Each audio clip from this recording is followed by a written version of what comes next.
Welcome back. How y'all like that new intro? Shout out to my boy Obi for hooking me up with that intro. Really appreciate it.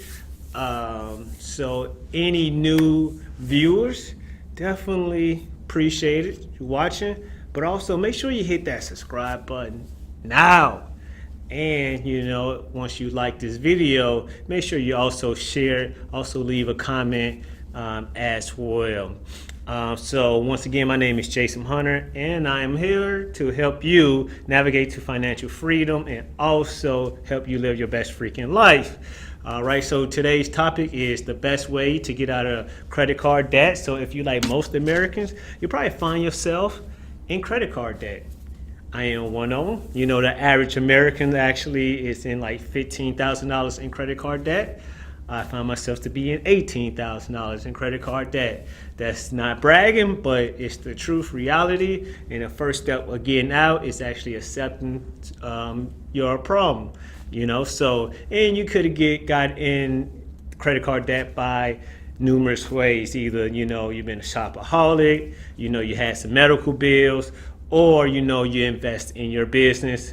And, now it's time to, once again, get out of credit card debt. So first and foremost, you have to find a creative way to come up with $200 extra a month.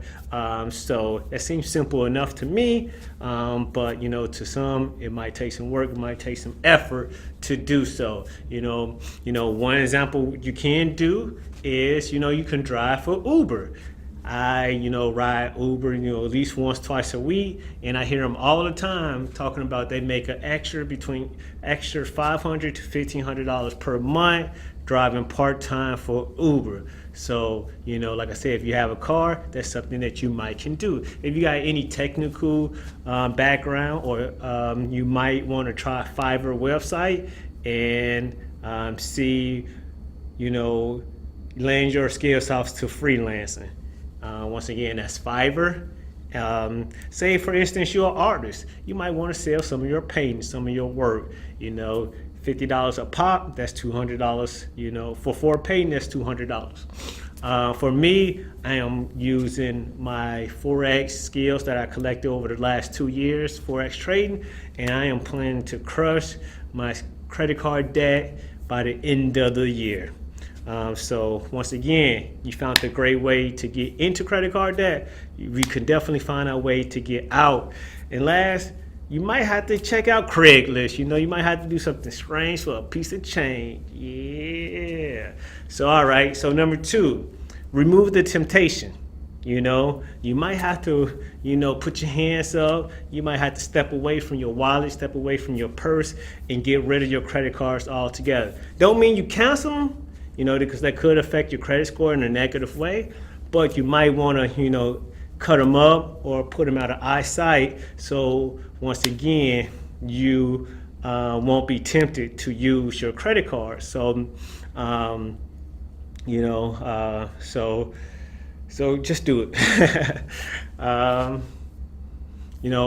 You have to get in a habit of, using cash or using your debit card. So once again, we got in a habit of using plastic credit cards. Now you have to get in a habit of strictly using cash. So, okay, number 3, and this is probably the most crucial step and also the most difficult for some. So it's going to take a little work, but we got it. Got to commit to it and got to stay disciplined. So 3 is basically you have to create your budget.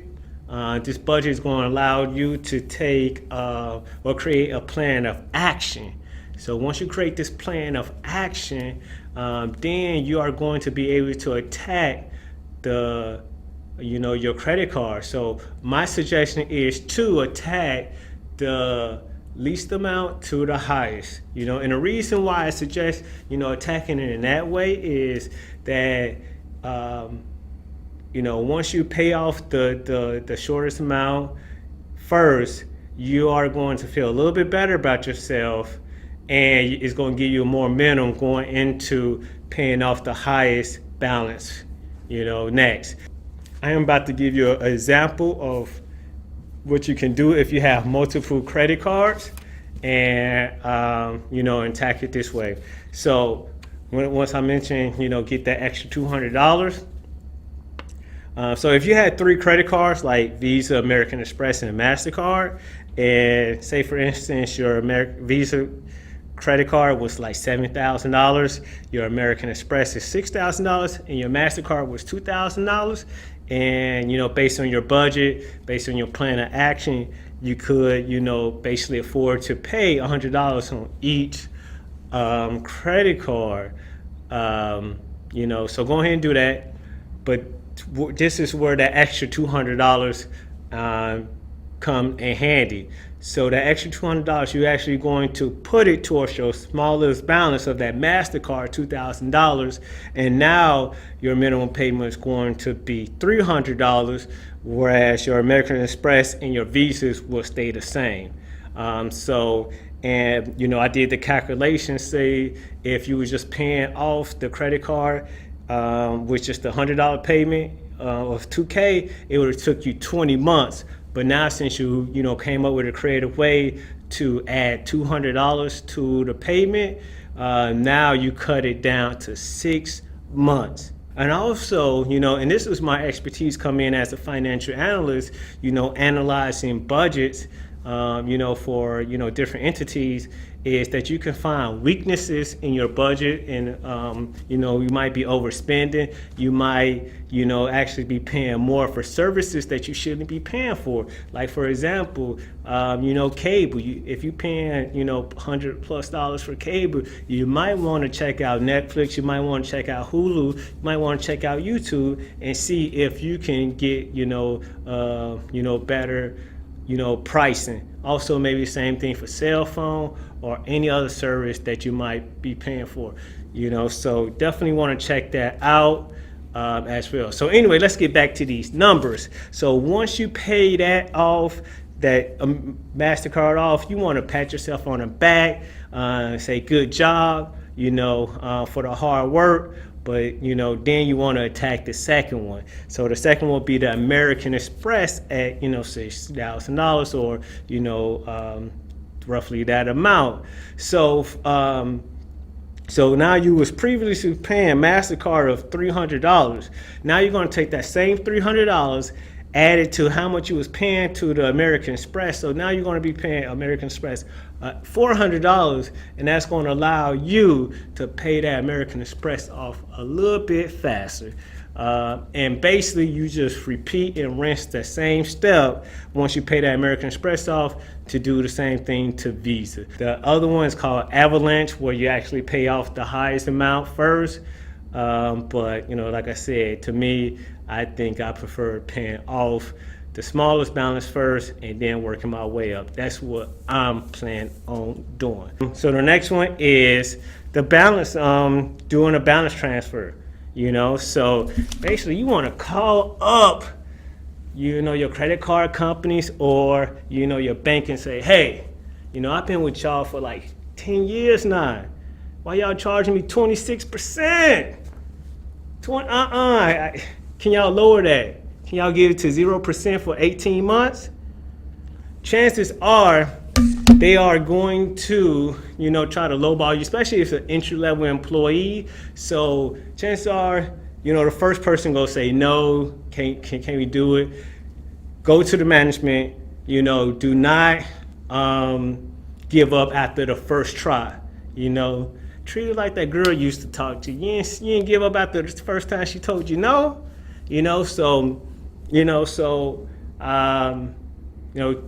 Keep trying. Ask for management and work your way up until you finally spoken to someone that can truly make a decision. But for instance, if they do say no, they really can't help you out, then you want to try. A website called bankrate.com, and also check out cardhub.com for bank offers, credit card offers that you can do transfer. A lot of times you can find a credit card that allows you to do 18 months free of interest if you transfer over your previous balance from one credit card to theirs. So definitely check that out. So okay, the last one And this might be appropriate for some, it might not be appropriate for all. You know, this one the most risky, that's why it's the last one, is don't pay your credit card at all. You know, and I know that's probably be shocking to some, but hear me out. I had this happen to me, you know, years ago after college. I, you know, wasn't able to kind of pay my credit cards, and you know, they actually contacted me and asked me, you know, or put me in this debt reduction program. They basically canceled my credit card, but they reduced my interest rates to 0, and basically, if I, you know, signed up for auto payment, they, you know, put me, like I said, put me in this program, and it just, you know, every month, you know, took, you know, $80, $90 out of my checking account until, you know, after 5 years. So once again, I didn't have to worry about paying interest, but they also canceled my credit card. So if you no longer even want the credit card anymore, that's definitely a good option that you can use. I would definitely tell you this, after you pay off your credit cards, you know, either with, you know, whatever program, you know, or even if they offer you a settlement. Well, normally if they offer you a settlement, they don't offer you another credit card again. But if you pay them off, you know, full balance after that program, they offer me that credit card again. So, so if that's a route that you have to take, then that's just a route that you have to take. But once again, that's the reason why it's last on my list. You know, but since you stayed last, since you stayed until the end, I have a, you know, bonus idea for you. Once you pay off your credit card debt, definitely pat yourself on the back. Maybe take yourself to a nice steakhouse, you and your girl to a nice steakhouse, or you and your old man to a nice steakhouse restaurant. And make sure you use cash or debit card. But if you happen to use credit, make sure you always be able to pay off your credit card at the end of the month. You know, if you do not have the money to pay it off, but at the end of the month, if you know for sure, then do not use it. So anyway, I hope you really, you know, like today's video. You know, definitely if you're a new viewer, make sure you hit that subscribe button. If you have any question about, you know, creating a budget, the snowball effect, the avalanche effect, reducing your credit card debt, you know, leave a comment as well. If you want to tell me, man, you think my intro was raw, just leave a comment. You know, if you want to work with me, leave a comment. So, you know, so once again, I am definitely here to help and here to motivate others, and I, you know, want you guys to motivate me as well. So, so yeah, that's the end of it. Merry Christmas, Happy Hanukkah, and Happy Kwanzaa. Have a blessed day.